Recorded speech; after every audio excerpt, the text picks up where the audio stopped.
አርእስተ ዜና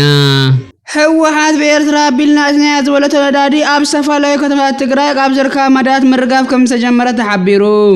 ህልውና ህዝቢ ትግራይ ዝረጋገጽ ኣብ መቃብር ኣመራርሓ ብልጽግና ይክብል ህወሓት ኣነጺሩ ገሊጹ ሰራዊት ምክልኻል ኢትዮጵያ ኣብ ልዕሊ ዓይልታት ፋኖ ፍሉይ ዘመቻ ምእዋጅ ስዒቡ ኣብቲ ከባቢታት ጽንኩር ውግእ ይካየድ ከም ዘሎ ተሓቢሩ ኣብ ሃገራዊ ናይ ምክክር ጉባኤ ኣዲስ ኣበባ ናይ ኦሮሚያ ኣካል ንኽትከውን ኣማራጺ ሓሳብ ከም ዝቐረበ ተፈሊጡ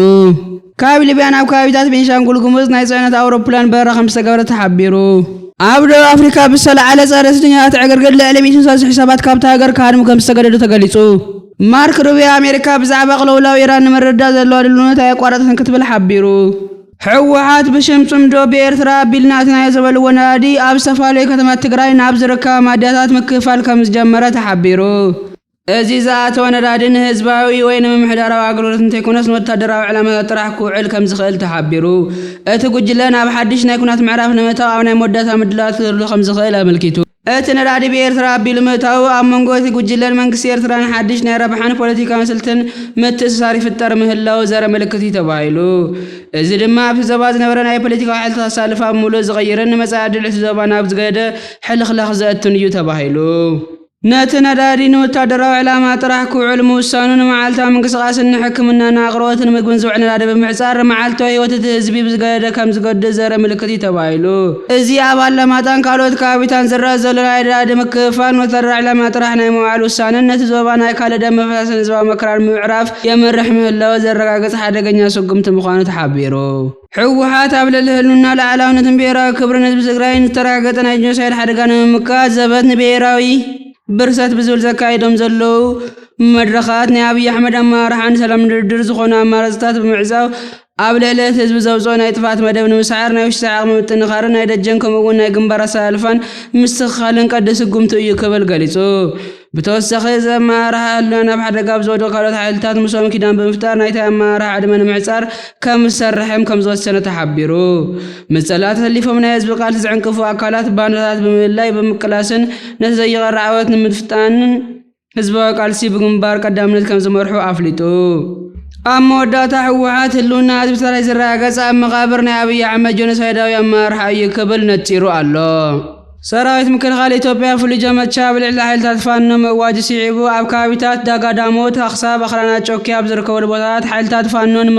ዕጥቂ ንምፍታሕ ዝግበር ዘሎ ከቢድ ውግእ ይካየድ ከም ዘሎ ሓቢሩ ሰራዊት ምክልኻል ሎሚ ኣብ ዘውፅኦ ሪፖርት ኣብቲ ዘመቻ ዓወት ይሓፍዝ ከም ዘሎን ነቲ ጽንፈኛ ጉጅለ ኣብ ዝኣተወ ኣቲኻ ብምስጓግ ብምእታው ብዓወት ዝተሰነየ ስርሒት ይካየድ ከም ዘሎን ኣፍሊጡ ሃገራዊ ናይ ምክክር ጉባኤ መበል 7 መዓልቱ ኣብ ዘቑፀረሉ ሓምለ 14/2028 ተመኻኸርቲ ኣብ ዝተመደበሉ ኣጀንዳ ዙርያ 10 ተመኻኸርቲ ኣብ ዝሓዘ ንስ ጉጅለ ብርኪ ካልኣይ መዓልቲ ምክክሮም ኣብ ዘካይዱ ዘለውሉ እዋን ናይ ኣዲስ ኣበባ ሕጋዊ መቆሚያ 4 ኣማራጺታት ቀሪቑሎም ተመኻኸርቲ ነቶም 4 ኣማራጺታት ብምግምጋም ናይቲ ከተማ ሕጋዊ መቆሚያ ዝምልከት ናይ ምኽረ ሓሳብ ከም ምንጩ ጽበየ እንትኾን ኣብቲ ሰነድ ካብ ዝተዘረዘሩ ኣማራጺታት ወጻኢ ተወሳኺ ኣማራጺታት ምቕራብ ምኽኣልን ዘይምኽኣልን ኣብቲ ሰነድ ከም ዘየመላኽት ተሓቢሩ ኣሎ ካብቶም 4 ኣማራጺታት እቲ ሓደ ኣዲስ ኣበባ ናይ ኦሮሚያ ኣካል ንኽትከውን ዝቐረበ ሓሳብ ከም ዝኾነ ተሓቢሩ ሓደ ናይ ጽዕነት ኣውሮፕላን ካብ ምብራቕ ሊብያ ናብቲ ኣብ ጥቓ ደቡብ ሱዳን ዝርከብ ናይ ኢትዮጵያ ክልል ቤንሻንጉል ጉሙዝ መዕርፎ ነፈርቲ ኣሳ ክበርር ከም ዝተረኣየ ንመጀመርያም ግዜ ከም ዝኾነም ተሓቢሩ ብተወሳኺ ዓይነት እቲ ኣውሮፕላን IL 76 TD ኣብ ኣዋሳ ክዓልብ እንከሎ ምርኣይ ኣዝዩ ልሙድ ዘይምዃኑን እቲ በረራ ምስ ደገፍቲ ሓይልታት ቁጡፍ ወታደራዊ ኣገልግሎት ሱዳን RCF ዝተኣሳሰረ ክኸውን ከም ዝኽእል ተገሚቱ AFP ካብቶም ዜጋታቶም ዘምልሱ ዘሎ መንግስታት ብዝረኸበ ሓበሬታ ኣብ ደቡብ ኣፍሪካ ኣብ ልዕሊ ዘይሕጋውያን ስደተኛታት ዝካየድ ዘሎ መጥቃዕትታት ናይ ጽለ ስጉምትታት ብምርትዑ ኣብ ዝሓለፈ 2 ኣዋርሕ ጥራሕ ልዕሊ 160,000 ወጻእተኛታት ካብቲ ሃገር ወፂኦም ከም ዘለዉ ሓቢሩ ብተወሳኺ ሕዚ እውን ዜጋታት ናብ ኤምባሲታት ማሕበራዊ ኣዳራሻት ብምኻድ ናብ ሃገሮም ዝምለሱሎም መጓዓዝያ ክረኽቡ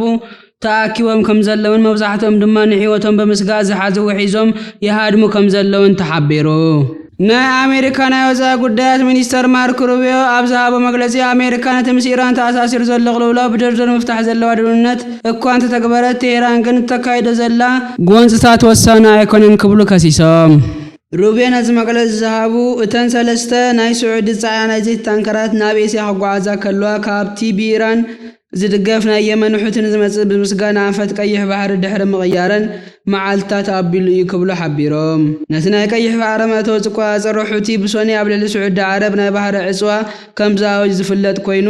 ነዚ ድማ በየካቲት 28 ጀሚሩ ብናይ ኣሜሪካን እስራኤልን ኣብ ኢራን ዝተፈጸመ ጥቃዓት ዝተጀመረን ኣብ ሞላው ዓረብ ዝናሻሓት ሰባት ህይወትን ዝሓለፉ ኩነት ሓድሽ መድረኽ ዝፈጥር ምዃኑ ተሓቢሩ ንሳኹም ዝነበሩ ጋዜጠኛ ደልሲየስ ሰናይ ንዓኹም